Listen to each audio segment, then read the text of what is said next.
already filed. She voted for the vote, which I think is a terrible vote. She also supports earmarks, and she has requested over $240 million this year in special earmarks. And I'm trying to reject all of that money. So there is a big difference in the way that I would govern, and the only other announced candidate so far on the Republican ticket, and certainly on the Democrat side as well.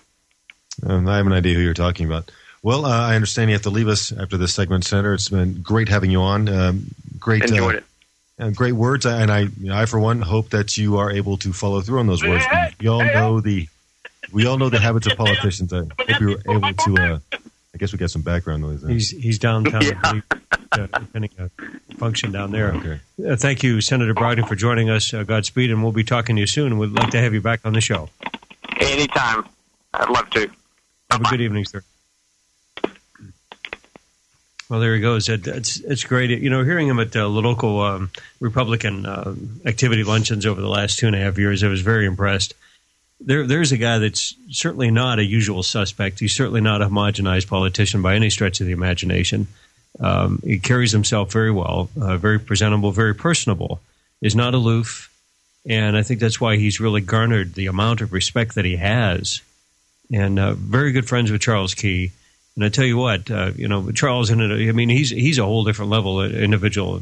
We've seen that. So to have someone such as Randy Brogdon hang out with him and to believe in the similar principles, and those guys co-authoring the bills in opposite chambers this is history, guys. I'm not trying to be trite about it or simplistic, but my God, we're seeing it come right in front of us. History is being paraded right in front of us. We're seeing it's a whole new, I guess, a platform, a foundation for the state of Oklahoma, trying to get a whole new direction of what's going on here. What are your thoughts? Well, I think Randy Brogdon is a great candidate. I think he'll have a tough road. He's going to be up against Representative Mary Fallon and possibly J.C. Watts. He's not decided yet. Well, that's a long shot. But it's going to be interesting to see. I mean, hopefully his no strings attached, catchphrase it'll catch on here in Oklahoma. But I don't know.